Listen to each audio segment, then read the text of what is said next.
Baik perkataanku maupun pemberitaanku tidak disampaikan dengan kata-kata hikmat yang meyakinkan, tetapi dengan keyakinan akan kekuatan roh, supaya iman kamu jangan bergantung pada hikmat manusia, tetapi pada kekuatan Allah. Puji Tuhan. Inilah rahasia penginjilan, atau salah satu rahasia penginjilan daripada Rasul Paulus. Tidak nyana dia bisa menulis sampai 14 buku dengan semua inti kekristenan kita dimaktubkan di dalamnya.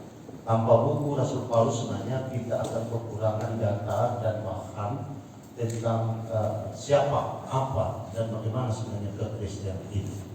Tetapi dia sebenarnya adalah seseorang yang memberi terang pada kita posisi Yesus Kristus, posisi Allah Bapa, posisi Roh Kudus, posisi kita sebagai orang yang diselamatkan. Namun demikian dia berkata bahwa semua itu, perkataanku itu, pemberitaanku itu, tulisanku itu, analisis itu, semua itu tidak saya sampaikan dengan kata-kata hikmat. Walaupun sebenarnya di dalamnya ada analisis yang berupa kemampuan mengelola perkataan dengan baik, mengelola doktrinalnya dengan baik, mengelola substansi kebenaran itu dengan baik. Diperlukan itu. Tetapi semuanya itu didasarkan kepada kekuatan Roh Kudus.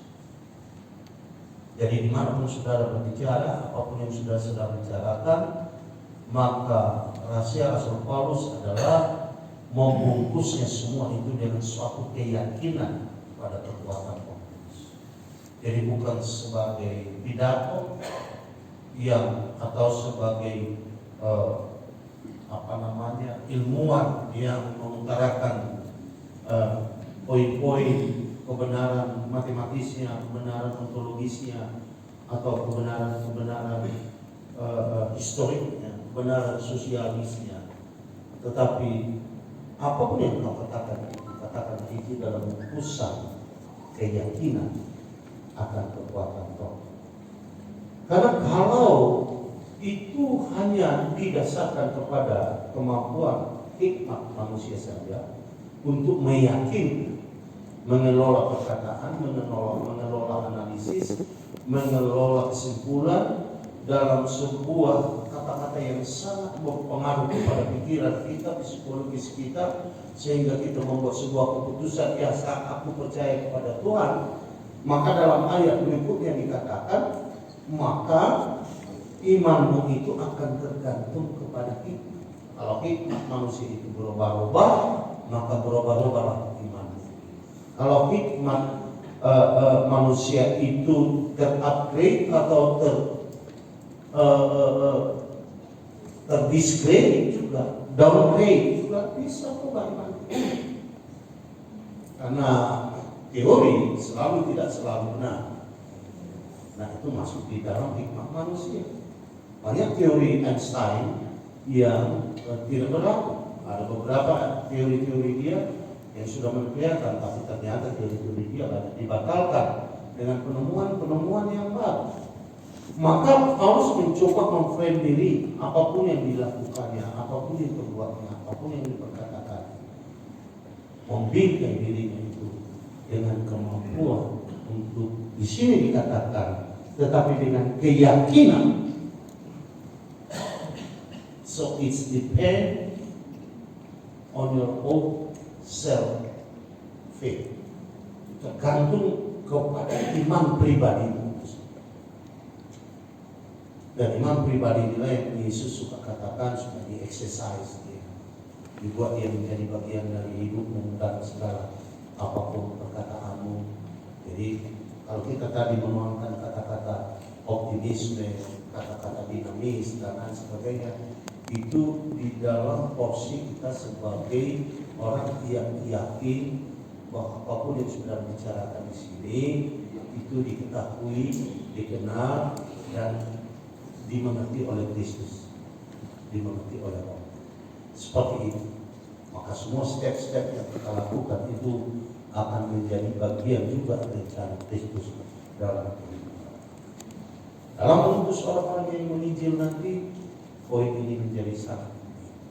So win is not in demonstration of convincing word, perkataan yang meyakinkan, but it is in demonstration of the power of Holy Spirit. Jadi dia di dalam demonstrasi oleh kuasa dari Roh Kudus. Tidak perlu nama, tidak perlu. Saya pernah lihat di televisi ada seorang pendeta yang bisa membuat kekuatan api, lalu kemudian berputar-putar di sekitar assembly itu.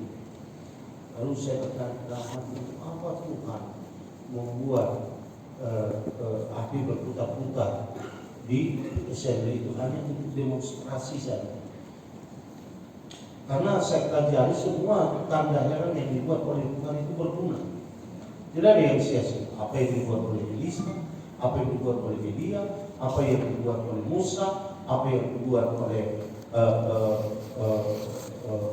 nabi-nabi pada perjanjian lama itu semua, apa yang dibuat oleh Tuhan Yesus, ada poinnya.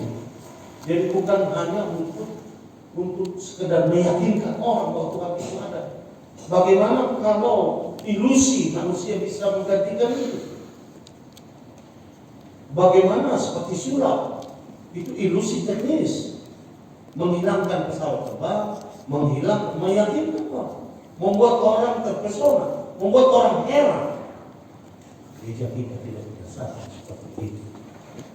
Gereja kita tahu bahwa kita meyakini bahwa kuasa Roh Kudus bekerja. Walaupun kelihatan apa yang kau katakan itu bodoh, apa yang kau katakan itu sederhana, apa yang kau katakan itu tidak masuk akal orang lain, jika itu dibungkus atas keyakinan kuasa Roh Kudus, maka Paulus mengatakan pemberitaan kebodohan kami itu menjadi keselamatan begitu banyak orang. Walaupun itu juga menjadi batu sanduh banyak orang yang menolak. Jadi saya pikir apa yang saudara lakukan, yang kita lakukan di sini adalah sebuah bagian dari rencana Tuhan yang hebat. Dia memerlukan media, dan media adalah agenda ini. Dalam agenda ini semua orang mengambil bagian, dan apapun yang dilakukan, dituangkan, diperkatakan di sini itu semua dibungkus oleh keyakinan kita bahwa Roh Kudus tetap bekerja di antara kita. Roh Kudus tetap bekerja di jiwa kita. Roh Kudus tetap menstimulasi pikiran kita untuk yang baik. Kalau Paulus mengatakan kami memiliki pikiran Kristus, itu karena Roh Kudus memberikan kepada dia konsep Kristusan itu di dalam hati, jiwa, dan pelayanan. Terpujilah nama Tuhan dari hari ini kekal sampai selama-lamanya. Haleluya. Mari kita bangkit berdiri.